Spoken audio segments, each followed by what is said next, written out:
Come on, Logan. I know you're here. Where are you, Logan? Just come on out. I'm not gonna hurt you. Come on, Logan. I've got all night for this. Come. Oh, sorry.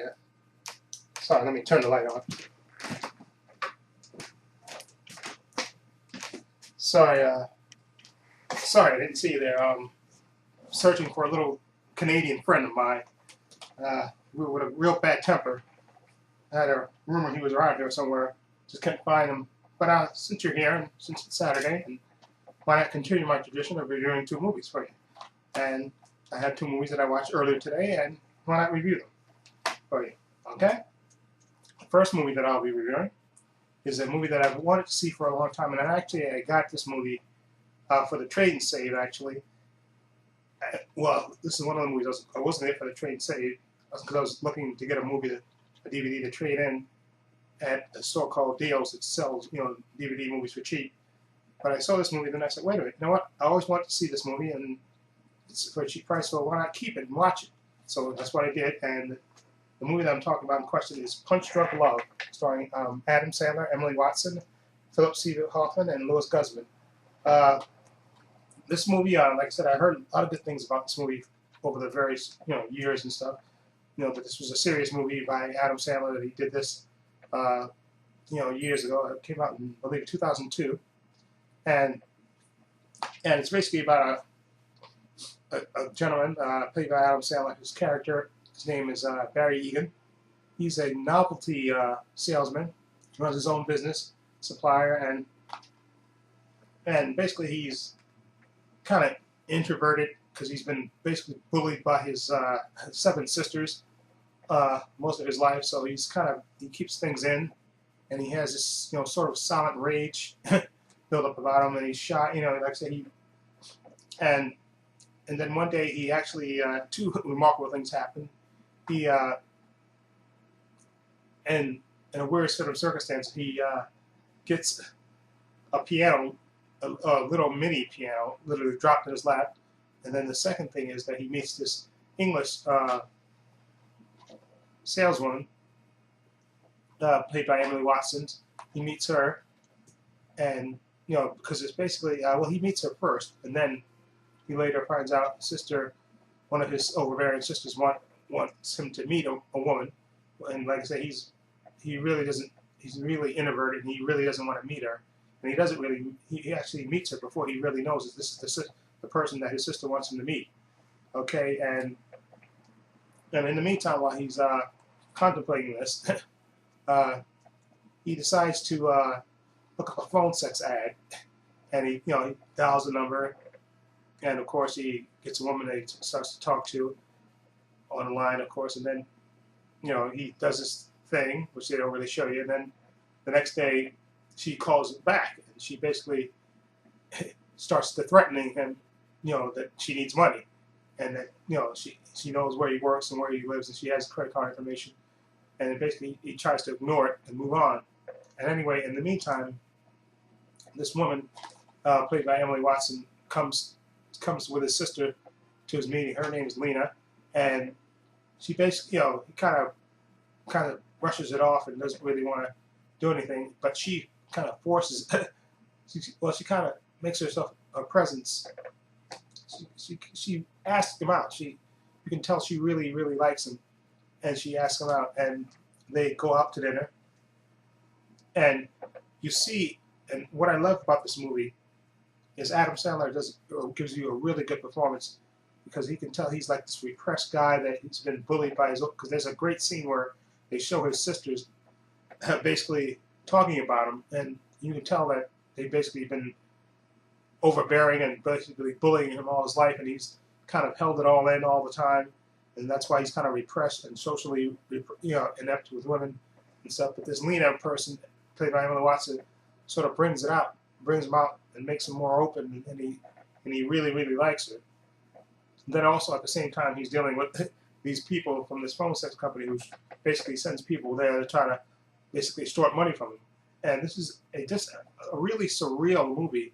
The movie has this sort of a surreal feel to it, like I said, because he works in this, I guess, out of this warehouse to sell his novelty things, and there's a lot of quiet moments in the movie, and Adam Sandler is really, really good in this.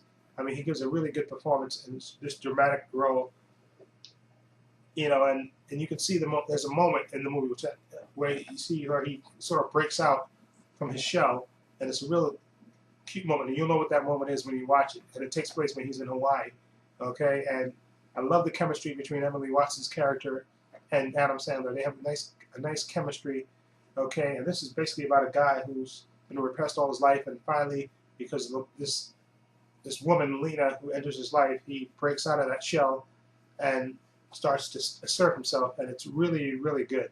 Okay, I really like this movie. Like I said, it has a sort of surreal feel to it.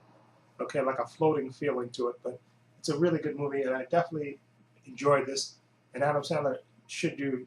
He's really good at. I know there's another movie that he did with Don Cheadle, where he's like a war vet, and he's patrolling the sea also, but he's really good in this dramatic role. Okay, so I definitely give this Punch Drunk Love ace. I'm gonna give Punch Drunk Love it's a weird, quacky movie, but I liked it, and it's just and some wacky things happen, which I don't want to spoil. I want you to experience this movie because you watch this movie and you get this surreal feeling watching it. Okay, I'm gonna give this Punch Drunk Love.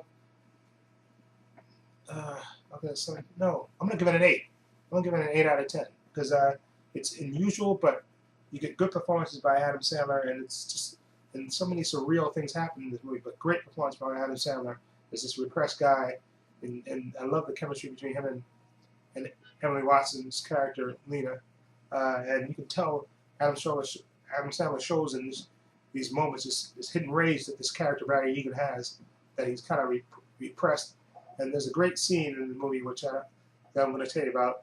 It's maybe spoil a little bit, where he basically talks to one of his brother-in-laws, where he's basically trying to seek help because he knows something is slightly off with him, and he really wants to help himself, but you know he has these sisters in his life that are overbearing, and he's just basically trying to get through life, and it's just a real good human story, and I really liked it. This is written and directed by Paul Thomas Anderson. Really, really good. Definitely recommend it. 8 out of 10. Okay? Now, the second movie that I'll be reviewing is, this is a DC animated movie, Justice League Flashpoint, the Flashpoint Paradox. This was based on I think a graphic novel comic by Jeff Johns. He wrote the original story. And in this story, you have the Flash. It's basically about the Flash. You know, as a little kid, his mother died. She died supposedly in maybe like they don't really know. He came home early from school one day and he found her dead. They think it might have been a home invasion or something, or a robbery gone wrong or something. But anyway, of course, you know, she dies, and that just of course he's a little kid, so that devastates him. And of course, he always misses her and wishes things could be different. And you know, in the beginning of the movie, they show the Justice League, you know. The Flash is, you know, battling a bunch of his good villains in this movie. Captain Cole, the Wizard, and it's just a bunch of other characters that he's battling. And the Justice League comes along with Professor Zoom, who's like the 21st century villain, who's like the alternate version of the Flash. Okay, who comes from the future, who's he has this, you know, the same speed thing that the Flash has, and you know, the Justice League helps defeat him because he has these bombs that are going to actually blow things up, and they help defeat him. You know, that he attached to these other villains that he got to help battle the Flash. Okay, so the Justice League, they stop it from happening. And then, of course, the Flash and everybody else goes their separate ways. And then the next morning, you see the Flash wakes up, and everything is different in the world. In this world,